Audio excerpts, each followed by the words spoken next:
Hey everybody, before we begin, I wanted to let you guys know that this video does contain descriptions of domestic violence and spinal cord injury. Before proceeding on with this video, please take care of yourself. Make sure you're in the right mindset before proceeding on, and make sure that you also feel safe. If you feel you need an extra hand, the National Domestic Violence Hotline is 1-800-799-7233, or you can go to thehotline.org. Now, this is a story about a spine that's been breaking down piece by piece, and yet still finds a way to carry me. There's a moment I still feel every day, even though it's been years. I can't even talk about my spine without thinking about the very night that everything changed. By then, the violence had been going on basically for months. I had already lived through a ruptured eardrum, black eyes, burst blood vessels. I had knives held up to me, and moments where I literally thought I wouldn't make it out alive. I practically had gotten used to pretending, showing up at the ER with some story that sounded believable enough to keep the peace. There were instances where they sent police in, escorted him out of the room, and asked me specific questions about my safety.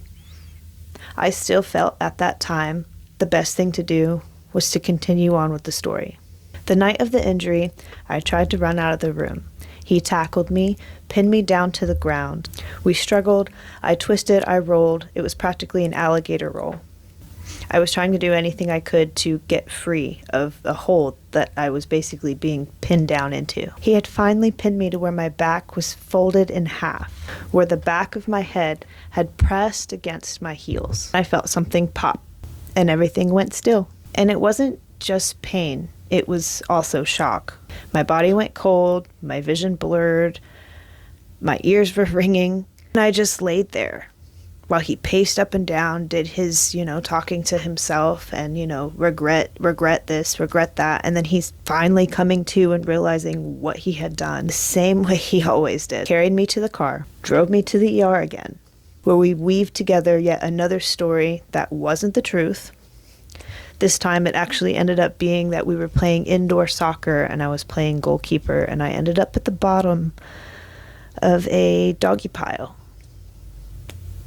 I went down for a ball as a goalkeeper, and I ended up at the bottom of a doggy pile. And that's what I stuck with until I actually admitted the truth when I got free and found safety again. I just feel like I couldn't tell them what really happened. I was terrified. I was hours away from my mother, hours away from actual safety, and I didn't feel like I had anything left. And it was also at the worst point of my chronic illness and health in general, because I was still being constantly dismissed about what was internally going on and how sick I was actually feeling, on top of being dismissed and abused on the outside as well, in my everyday life, on top of the clinical standpoint beyond just the ER experiences through domestic violence. At the ER, I had struggled to pee, I had struggled walking, I had immense pain. They gave me a catheter. We did a lot of kind of pain management, and then I was kind of sent home, and I ended up having to go see some specialists. We went to the Cleveland Clinic and so on. It continued to build from there. However, the next morning I could barely walk. I had a brace. I also had a neck brace. I ended up having a cane to kind of walk and navigate myself around. I truly didn't know it then. It hadn't really registered. But that moment, that single pop, that basically changed the architecture of my entire spine. And it left damage that no scan could actually ever fully capture. And it took a while, and it is still in the process of management. By 2015, I finally got out and I was back home with my mom, broken, but breathing, trying to get back on my toes. And for the first time in a very long time, I was able to begin healing again. I actually met somebody who showed me what safety could actually feel like in a relationship, what it meant to be supported, instead of scared. What it meant to be able to have disagreements and still be able to resolve it at the end. And that safety, including the safety back home, gave me that safety net that I needed to start looking deeper and push doctors further and have people behind me also pushing the doctors and not taking what the doctors say over myself. I ended up finding real medical help. I actually wrote about my experience through poem form, and it's published in the 1 in 10 poetry book through Satire V Projects. It was actually Project 514415, a experience-based project through art, literature, sharing the lived experiences of endometriosis. And this was basically kind of part one. It's a poetry book where we had sectioned off different themes of poems that matched up with certain pictures. And we are getting ready to finalize our final publication with the entire collection. It's an amazing collection, and I can't wait for the final collection to come out. I'm going to go ahead and share the poem I wrote about this experience that I just told you about.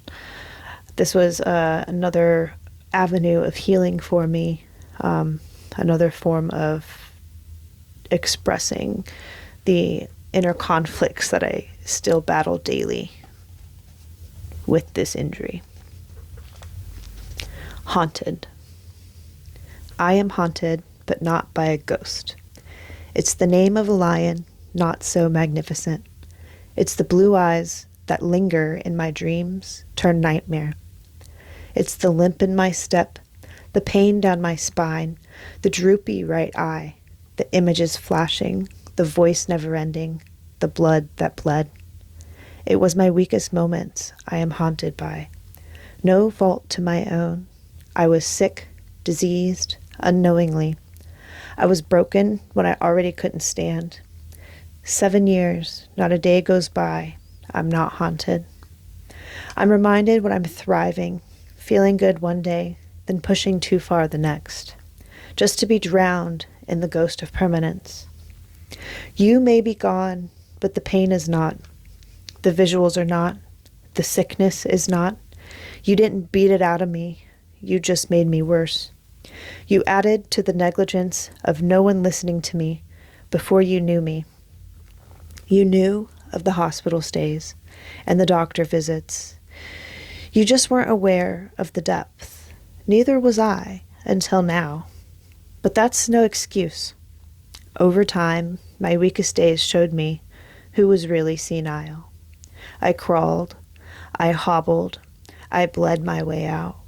I had a few hands to start to lead the way, knowing they saw things, but just wouldn't say. Both parents adored those hurtful hands, even if it was their own neck. One literally, the other not so much, as they helped fix my car to help see me on my way. Knuckles red and white, barely able to walk, I went back to my mother. After some time, I found my voice. I went back to the doctors and stood my ground. I stopped letting others walk all over me, straight down to my family. I'm stuck not being able to pursue what I want. Physically, there isn't much flexibility. As my back falls apart, a bigger backbone grows in its place, starting with my voice.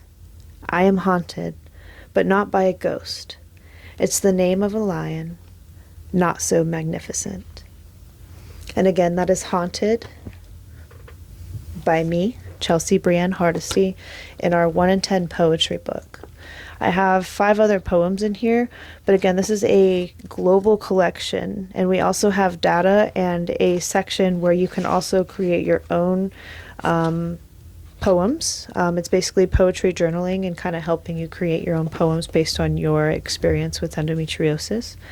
So yeah, you can find that actually on Amazon. It's such a powerful book, and I'm very honored to be able to express myself and heal not only through the power of poetry and art, but also through being a part of this project in general. So again, very thankful. So once I finally got out of that situation, For about 2 years, I bounced between spinal specialists who didn't basically understand the full picture at the time.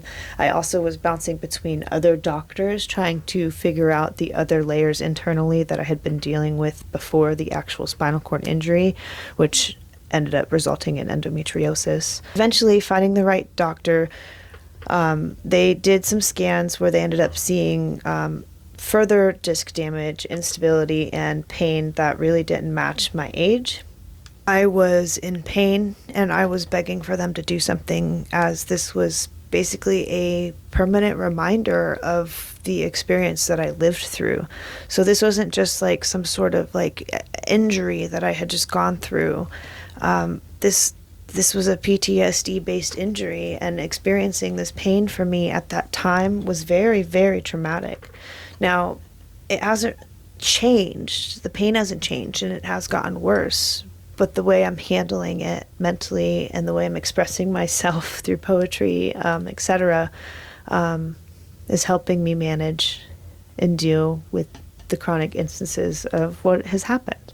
They decided that thoracic surgery to go in to do the repair work on my thoracic spine was too dangerous and too high risk for my age. But again, I was desperate for relief. Finally, in July of 2017, I had my first spinal cord stimulators implanted. And I said stimulators because I have two. I have one for upper placement control and lower placement control. So in the long run, having one upper and one lower basically gives me a full-on ability to help block pain signals that my body basically couldn't stop sending. So it's basically still sending those pain signals up and down my spinal cord, but it's confusing those signals with this constant vibration going directly to the cord and basically lessening that sensation and the signal to the brain. It's not a cure, but it's given me moments of quietness, moments of numbness beyond pharmaceutical medication. I've even tried to tell people and explain to them that when I have it on, I feel like I have legs again.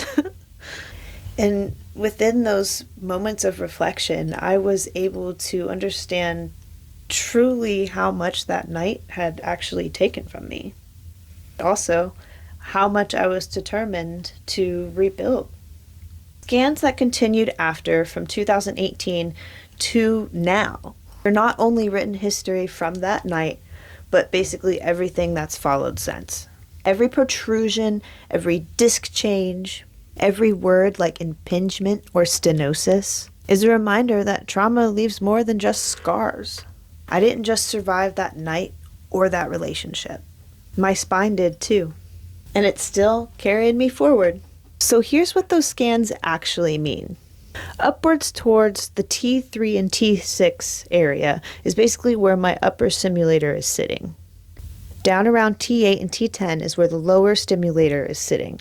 Coverage is basically trying to cover the whole thoracic location.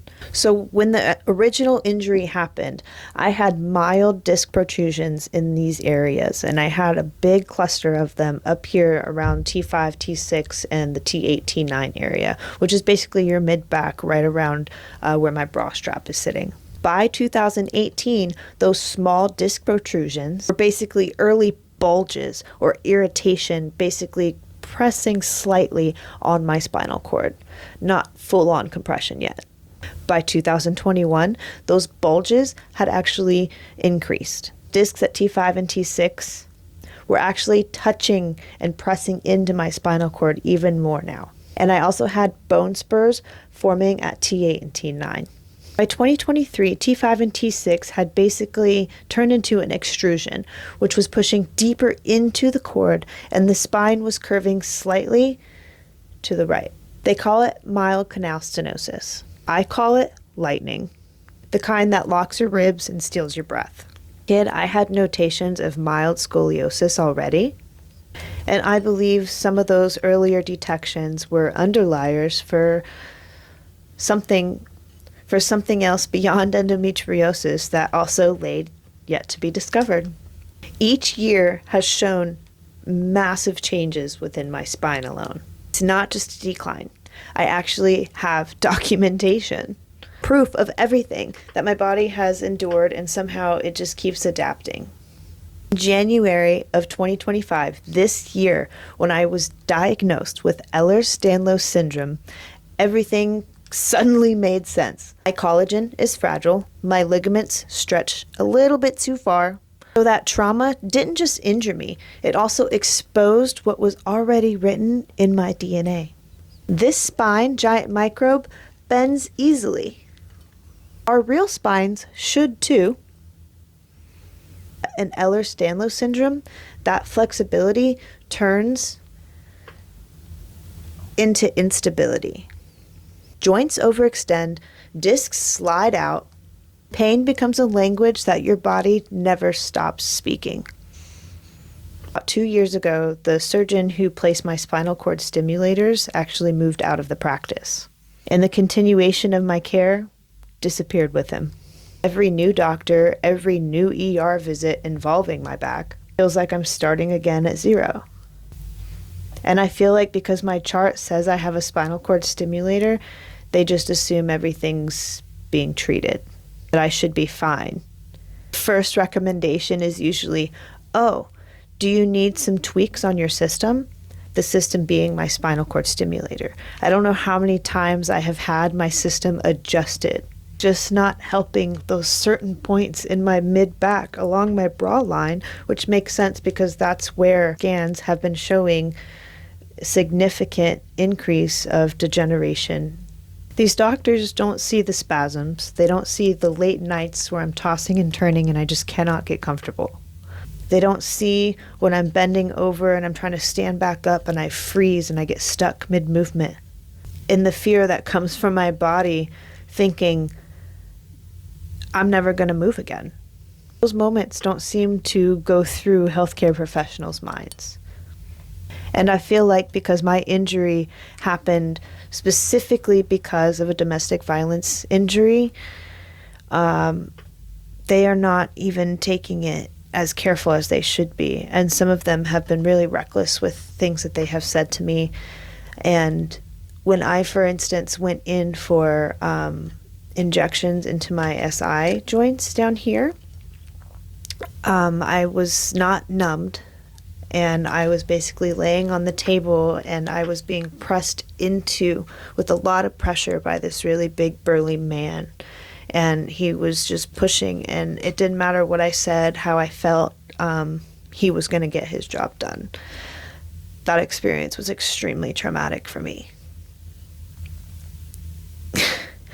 And when I tried to explain that to them, I was hurried out of the room, placed into the waiting room. Nobody checked on me. The waiting room as in like the little mini recovery room that they had. And basically asked to leave because they needed the room for the next person that was coming. So, like a factory. No care for what might have been charted and what should have been charted about domestic violence injury on my spine, which should be considered with empathy and care. This little plushie may look super cute, represents for me everything that I've been through. Trauma, the survival, the resilience, growth, placement of a strong and sturdy backbone, whether that be metaphorically. Healing isn't linear. It curves, it loops. It doesn't stand straight, just like the spine itself.